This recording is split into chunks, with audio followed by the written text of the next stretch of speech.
American Water Polo. Hi, this is Damon Newman from American Water Polo, and we're here today with John McBride of Bucknell University to better understand the college recruiting process. How you doing, John? Good. How are you? I'm doing well. I'm doing well. So tell me a little about yourself and Bucknell. Well, I originally started as an assistant at Brown University, and then 10 years ago, I came over to be the head coach at Bucknell for the men's and women's program, and yeah, I've been loving it ever since. Cool. Excellent. Yeah, it's a beautiful, beautiful campus. It's a great facility, and you guys have been on the rise for a number of years, and you've been doing a great job. Thank you. So tell me, how do athletes get recruited? The biggest thing is they just have to make contact with coaches, the way athletes should do it is every school has their own special, unique thing. So they need to decide first if the school has the major they're interested in, where they want their career to go. What type of school do you want? Do you want a rural school? Do you want a school in a city? Do you want a school near the water? The size of school? Do you want a smaller school? 1,200, 5,000, 10,000, 30,000, so forth and so on. So once you kind of narrow that process down to what you're interested in, you just need to start contacting coaches via email or phone call. But understand that coaches receive numerous emails daily from recruits, and I steal this from John Abdu all the time. Everyone knows what trending means, and just because you don't get a response from a coach the first time, it's better to trend in the coach's inbox. If I see your name or another coach sees your name 5 times, at some point you're going to say, hey, I should probably get in touch with this person.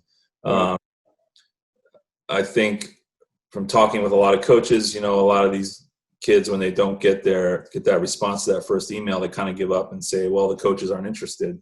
Well, the coaches are busy, and you need to really kind of put yourself out there and not email every day, but maybe shoot an email once a week or once every 2 weeks, just to get on the coach's radar.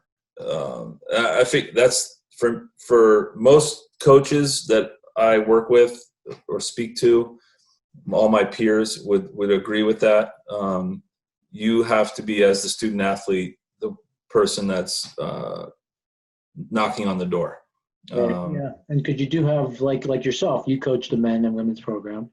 You're fortunate to have a couple assistants, but yeah, you devote your full time to both seasons.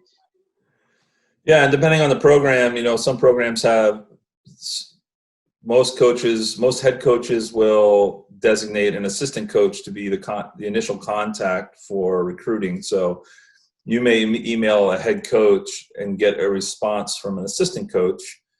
Don't take that as the head coach isn't interested. There's just a process that most programs go through within their administrative capabilities to contact recruits. So if you make an initial contact with a school and to the head coach at that school, and you get a response from the assistant coach saying, we're really excited to recruit you, or whatever, send us this, send us that. That doesn't mean that the head coach is not interested. It just means that's how that program works. So that's something to keep in mind. Yeah, that's a good piece of advice. Like I said, there's a process you go through, and delegation could be different in every different program. Mm-hmm. So tell me, what are some of the character traits that coaches are looking for when they're recruiting a PSA? Yeah, so I think the biggest one, and again, this is what I hear from all my peers, and we do talk a lot, is coachability. When we're watching games, some of the things we want to see is when the game's going poorly, are you losing control? Are you in control? When the coach is yelling at you, are you yelling back? Or are you listening? Are you arguing with your teammates in the water when someone makes a bad decision, or are you lifting them up? When the coach is giving you direction, are you actually trying to do what the coach is asking you to do? Because as college coaches, we want people that are good listeners. And, we say there's a difference between listening and hearing. Everyone can hear, but not everybody listens. So we want people that are going to listen, learn, and apply what we're trying to coach them.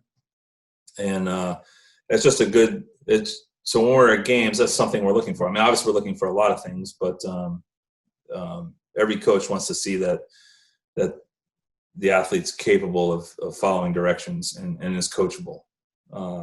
So that's one of the first things we look for. And then the second thing is just, their basic knowledge of the fundamentals, how well their basic knowledge of the fundamentals are, because at the Division I level, we're jumping in and we can't go, we try not to go backwards or to have to go backwards to then go forwards. We don't want to have to teach you how to pass a ball. We want to assume that you already know how to do all that stuff by watching you in games and on film. Those are the types of things we're looking for. So your basic knowledge of the fundamentals, so you can jump in and you won't be that far behind. I mean, every freshman at some level, every program is going to be behind, unless you're talking about the top programs. They may, you may have freshmen that start right away, but most programs, freshmen are learning the system, learning the culture, and getting used to playing at that level. So, and then when we talk to their references, other coaches, their club coaches and the high school coaches, we want to know if they're showing up on time, are they late for practices consistently? Are they giving reasons for not being there? Stuff like that. So it's just a culmination of the person and then the person's abilities to play the sport. And not, we feel, you could have an athlete that maybe needs some work on the fundamentals, but you're watching them in a game and they're so coachable that that you can take that person, and because of their coachability, and they're going to learn what you want them to learn pretty quickly. So, so those are some of the things that most coaches are looking for. Excellent. Can you expand a little bit? You touched a little bit about high school coaches and club coaches. How can those high school and club program coaches, what's their role, in helping an athlete get noticed? Occasionally, high school and club coaches will send an email to college coaches, but most college coaches want to hear from the athlete themselves. So I think the college or the club and high school coaches can be a good reference on paper. So we can reach out and as coaches and have phone calls with them specifically about those types of things we talked about. And then you get more of an honest assessment from the high school and club coaches.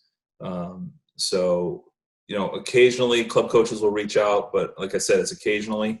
Most of the time we like to hear directly from the athletes, because we want to know that it's the athlete that's interested in your school, and the coaches and the club coach or high school coach isn't just saying, talk to these 20 coaches.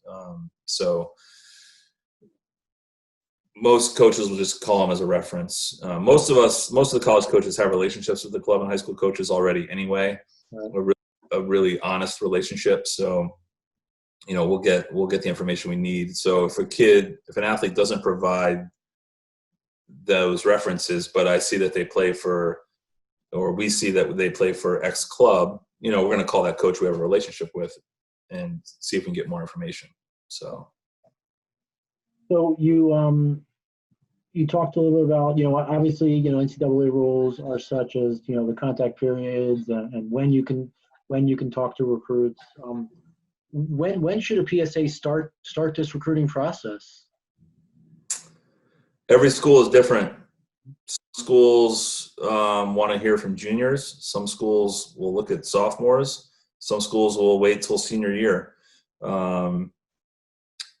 I think if you, as a student athlete, if you start the process early in your mind of, hey, this is what I want to do, and it's okay not to know what you want to do as far as academics, but, have a general idea of what you want to do or what kind of school you're looking for. Start doing those college tours and make sure that you're visiting as many schools as possible. Don't just be set on one school. Get a taste for, many different schools, and walk around the campus and see what it's like during the school day and see how many of the regular students are walking around, and go see the dining hall where you're going to spend a lot of time fueling your body, and, go for those campus tours. So I've seen people do it as early as their sophomore year, do college tours. Right. But it just depends on how motivated you are as a student athlete. There is no right or wrong answer. I mean, obviously, the latest you probably want to start doing it is that summer between your junior and senior year. But it really just depends on each individual and what their goals are. And, for some people, they don't realize that they want to play college water polo until their senior year. All of a sudden they grow 3 inches and become that much stronger, and they're like, hey, maybe I can do this. And then they start looking. So, and there's a place to play for everybody. So it's just how motivated you are in the process. Right. And you said, like, there's a place to play with everybody, and like motivation and knowing your level of capability. But yeah, I would think, recruiting, getting yourself out there early, it can't hurt. Yeah, and ask good questions. Like we said, there's a place to play for everybody. There's college club water polo is fantastic. It's competitive. There's almost every school. Well, not almost every school, but there's several hundred schools that have club water polo. Right. And the club water polo is, that particular school has your major and what you're really interested in. And,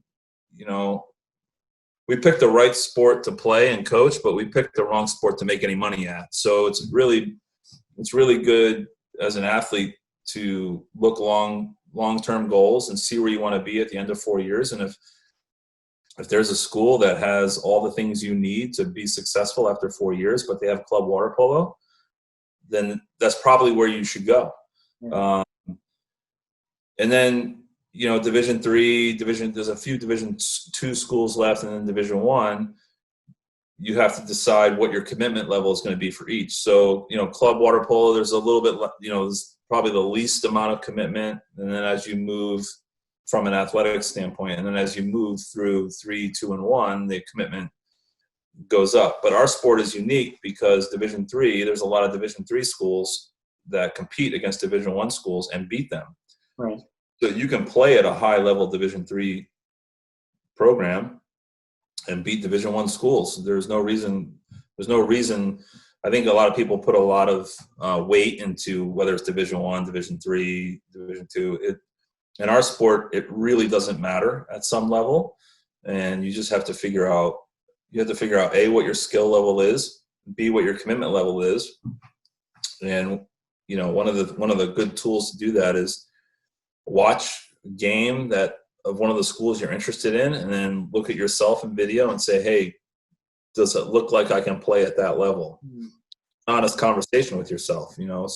Some kids don't have that honest conversation with themselves because they're told by their parents or they're told by the coaches how great they are, and then they show up and they're getting kicked around the pool and they just never develop, and it just becomes frustrating. The sport you love all of a sudden becomes a sport you hate because you weren't good enough to play at that level.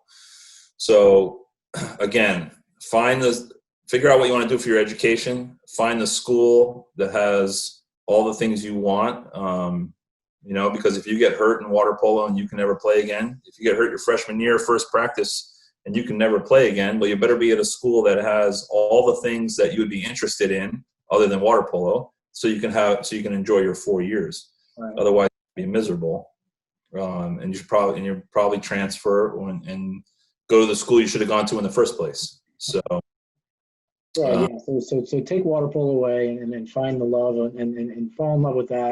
And the water polo is something obviously is important and something that we're passionate about. And you want to have passionate athletes. Every coach wants athletes that want to be there. Right. I saw a great video from the Texas A&M football coach who said that he's not twisting anybody's arms to come play football at Texas A&M. He's recruiting athletes that want to come to Texas A&M because they've visited a bunch of schools, and Texas A&M was the place that they wanted to be. So I think every coach in the country and every sport wants athletes that want to be at the school first and then also be part of that program. And you can tell as a coach who the athletes are that came to the school and maybe that they're regretting their decision, in the first couple of months. So, yeah, having been in water polo for a number of years, I'm sure you've seen that. Yeah. So, John, as these recruits, email, coaches and they make contact, and as they prepare for, say a phone conversation with the coach, how would you recommend, PSAs do that? What would your recommendation to be to them to make when they prepare to make those conversations with coaches? Well, I think they need to have a lot of questions because coaches don't want to sit on the phone and have to pull information out of people. So if you've contacted a coach, you should have good questions. And again, you need to go through and ask yourself, what are the things that are important to you, and put those in a question and ask the coach if the school provides that, what does the training look like? What's the commitment look like? Those types of things. And then have some knowledge about the school. Look up the school in the newspaper and see if there's any fascinating news. Maybe that school's doing some research in the community, especially now with this virus. Maybe a school is leading the charge in the coronavirus vaccine, and you want to mention it. Hey, coach, I saw that Bob's college has done this and saw you in the news, and can you tell me more about that? Or, hey, I saw that you had a great season. It was exciting to watch. I saw a few of your games, or, those types of things. Actually go out and research the school and research the program and have some knowledge. There's several times, and again, I talk to coaches all over the place who will get in touch with the kid, and the kid will ask you, where are you located again? Because they haven't done their research, but yet they're the ones that contacted you. So, have a good knowledge base about the school you're trying to contact. Every coach loves to talk. We all love to answer questions, and we love when athletes come to the conversation with lots to talk about. Yeah, I would say that's a really poignant. Having something good and asking really good questions, I think, is important because just speaking on my experience, when you have someone ask a good question, you make a mental note of that, and you say, you know what, that athlete that's a really good question. I'm gonna kind of put that back in my mind and say, that athlete might stand out. Yeah, because at the end of the day, it's the athlete's 4 years. It's not the coach's 4 years. So how do you want your college experience? What do you want that to look like? What do you want your athletic experience to look like? And then ask those questions around those feelings, and find the school that fits you. Right. So with the COVID-19 outbreak and the loss of some large tournaments, being postponed or potentially, with some cancellations, what should a PSA do to be seen? Yeah, I think, just continuing to research schools, sending those coaches emails. Some coaches like full game clips. Some coaches like highlight clips. Maybe put two of those together and send video. A good way a lot of coaches like it is either through a private YouTube channel, or maybe your school uses some sort of not recruiting software, but scouting software that you can send that way. So, the coaches can watch and see your fundamentals and how you play. There's a lot of things that are hard to see in video, but right now that's the best thing that student athletes have. And you just, and it doesn't have to be this highly produced video with music and craziness. It can just be a game, or it can just be highlights describing what each movement is, or whatever. However the student athlete feels like they best represent themselves is the best way to do it. Like I said, some coaches want to see a game, some coaches want to see highlights. But every coach is going to watch whatever film you send them anyway. So if it's highlights or game film, it doesn't matter. But yeah, just keep trending in the inbox. Let them know you're interested. And as soon as COVID-19 is over, which is hopefully sooner than later, a good thing to do is send the coaches your schedule for the summer or the fall, and say, hey, these are all the tournaments I'm going to be at. If you're in the area, love to, if you could come by and watch this tournament. And then the coach will let you know whether or not they're going to be in the area, or they can have an assistant coach be in the area to come watch. So schedules are good. It's a great way to. If you don't tell the coach where you're going to be, you never know that they might not be able to have the opportunity to put eyes on you. Exactly. So, there may not be any opportunities this summer.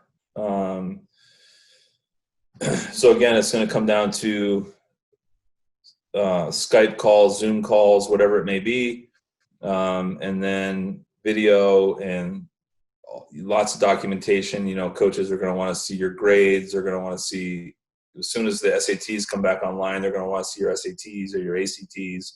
So the more information, paperwork you can give them, so they can prepare their file on you. So when water polo does start back up, if they get a chance to watch you, then they can. But if not, then they already have all the information they need to then make a decision. So just emailing and sending video. Perfect. So, John, one final question. Can you tell me any misconceptions that athletes or PSAs might have about the recruiting process? Well, I can tell you that the recruiting process starts out to be fun. It's a fun thing to get invited for official visits. It's fun to maybe feel wanted because a coach calls you back. But it becomes a stressful process over time, because at some point you have to make a decision. Is it going to be club? Is it going to be Division III? Is it going to be Division I? Is it going to be Bob's school or Frank's college or whatever? And those decisions can be tough, because it is your 4 years as an athlete, and you're going to be investing money and time into that university, and it can get pretty stressful. So anticipate the stress, have fun, have lots of fun. If you get invited on official visits, you should go, because you should consider it an honor that somebody recognized you and wants you to be a part of their program. So if you have, within your 5 official visits, if you have an official visit left, you should use it. It's a good opportunity to go see in school. And there are a lot of times where athletes were like, you know what, I'm just going to go see this school because I was invited on an official visit, and it's their 5th visit. And they've kind of already made up in their mind, and made a decision up in their mind that they were going to go to school A. Then they go visit school E, and they're like, "Oh my gosh, I'm blown away by school E. I never even thought this would be a thing. I'm going to go to school E." And that's what the official visits are about. So don't limit yourself. Really take the opportunity to see a lot of different schools, and you may run into something that you never even thought was possible, or a school that, wow, I'm blown away by this school. So take your time, research. More research you do, the less stressful it will be. The more knowledge you have, the better the experience, and try and develop relationships with those coaches, because those coaches for 4 years are going to be the closest people you're to. The more you're going to be closer to them than you are a professor or anything else, because you're spending so much time with those coaches. So you need to make sure the best you can that you feel like that coach has your best interests in mind. They care about you as an individual. They want you to be successful. And, that only comes through communicating with the coaches, and making sure that you feel like you can be successful with him or her. So, yeah, I think that's a great piece of advice. Of, among those is just, be open and try, go on all 5 visits if you have the opportunity. Because like you said, and I'm sure you've talked to other coaches about it, and just, people put certain, universities in a box, and they find out that they might fall in love with University A or University E. Yeah, it's amazing. And don't limit yourself, and don't consider not playing Division I a failure, or playing club a failure. like I said, there is a tremendous amount of opportunity for people to play the sport that we love all over this country. And, you know, the CWPA has done a tremendous job of organizing the club water polo in this country. And a lot of these club water polo teams have, you know, big time coaches, and they're big time club programs, and they get after it. And club nationals is a big thing. So it's not a step down.